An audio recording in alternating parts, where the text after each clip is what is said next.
মধ্যপ্রাচ্যে ইরানের সঙ্গে মার্কিন যুক্তরাষ্ট্র এবং ইসরায়েলের যৌথভাবে তাদের মধ্যে যে যুদ্ধ চলছে, অর্থাৎ ইরানকে ক্রমশই কোণঠাসা করার যে চেষ্টা চালিয়ে যাচ্ছে মার্কিন যুক্তরাষ্ট্র সহযোগী হিসাবে ইসরায়েলকে সঙ্গে নিয়ে, সেই যুদ্ধের আবহ প্রায় এক মাস অতিক্রান্ত হতে চলেছে বলা যায়।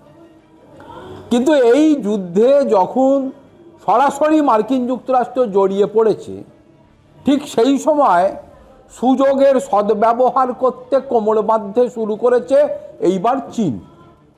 চীন বরাবরই এই সব কাজগুলো করতে পটু। বিগত দিনেও এসব উদাহরণ একাধিক আছে চীনের। এবার ওই তাইওয়ান অর্থাৎ দক্ষিণ কোরিয়াকে তারা স্বাধীন রাষ্ট্র বলে চীন মনে করে না। সেই কারণে যেহেতু মার্কিন যুক্তরাষ্ট্র সরাসরি ইরানের সঙ্গে যুদ্ধে জড়িয়ে পড়েছে, সেই বিষয়টাকে কাজে লাগিয়ে এবার তাইওয়ানকে যাতে কবজা করা যায়, যাতে তাইওয়ানকে নিজেদের ভূখণ্ডের অন্তর্ভুক্ত করা যায়, অর্থাৎ দীর্ঘদিন ধরে ওই তাইওয়ানের প্রতি তাদের যে একটা দাবি যে তাইওয়ান বা দক্ষিণ কোরিয়া সেটা নাকি কোনো স্বাধীন রাষ্ট্র না, সেটা তাদেরই ভূখণ্ডের অংশ। যদিও তাইওয়ানবাসী মনে করে তারা চীনের অন্তর্গত নয়, তারা স্বাধীন রাষ্ট্র। ফলে এই একটা সুযোগের সদ্ব্যবহার করার লক্ষ্যে চীন এবার ঝাঁপিয়ে পড়তে চলেছে। যে খবর উঠে এসেছে, ইরানের মধ্যে সংঘাত চলার মধ্যে তাইওয়ানকে ক্রমশই ঘিরে ফেলেছে চীন। তৎপরতা উল্লেখযোগ্যভাবে বেড়ে গিয়েছে তাইওয়ানকে ঘিরে।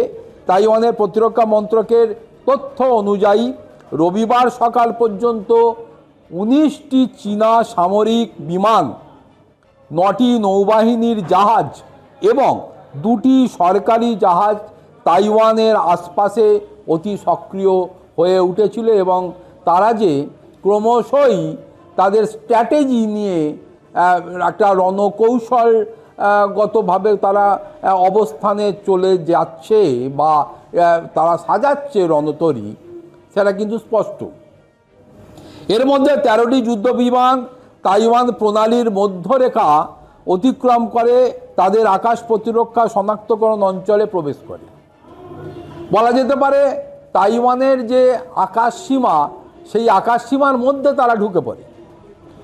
মার্কিন যুক্তরাষ্ট্র ইরানে জড়িয়ে পড়ায় তাইওয়ান কার্যত একঘরে।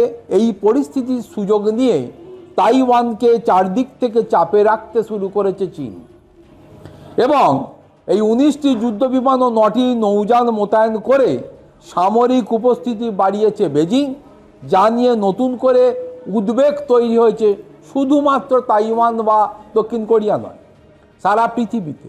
তার কারণ অভিজ্ঞ মহলের ধারণা এই সুযোগটাকে নাকি কাজে লাগিয়ে চীন ওই তাইওয়ানকে যুদ্ধে জড়িয়ে ফেলে তাইওয়ানকে দখল করার একটা চক্রান্ত তারা নাকি সাজিয়েছে। এর একদিন আগেও এই ধরনের তৎপরতা দেখা যায়। তখন 15টি সামরিক বিমান চীন মোতায়েন করে, যার মধ্যে 11টি মধ্যরেখা অতিক্রম করেছিল। এই বিমানগুলি যৌথ আকাশ ও নৌবহড়ায় অংশ নেয়। তাইওয়ান সেনাবাহিনী এই সমস্ত গতিবিধির ওপর তারা নজর রাখছে এবং তারাও পাল্টা প্রস্তুতির শুরু করেছে বলেও খবর উঠে এসেছে। মধ্যপ্রাচ্যে মার্কিন যুক্তরাষ্ট্র ইরানের মধ্যে উত্তেজনা চরম স্থানে পৌঁছানোর এই সময় এবং সুযোগটাকে কাজে লাগিয়ে বিশেষজ্ঞদের ধারণা যে চীন তাইওয়ানের ওপর চাপ বাড়িয়ে তাকে দখল করার একটা প্রচেষ্টা নিতে চলেছে। চীন তাইওয়ানের বিরোধ বহুদিনের। চীন বরাবরই তারা মনে করে যে তাইওয়ান তাদের ভূখণ্ড, যদিও তাইওয়ান সেটা মনে করে না।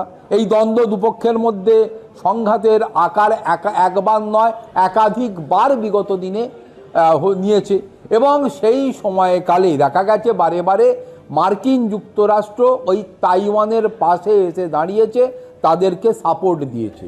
ফলে চীনের ইচ্ছে থাকলেও উপায় ছিল না তাইওয়ানকে দখল করা। চীন একাধিকবার ইঙ্গিত দিয়েছে প্রয়োজনে সামরিক শক্তি প্রয়োগ করে তাইওয়ানকে নিজেদের নিয়ন্ত্রণে আনতে পারে তারা, যদিও সেটা করে উঠতে পারেনি, তার কারণ মার্কিন যুক্তরাষ্ট্রের জন্য।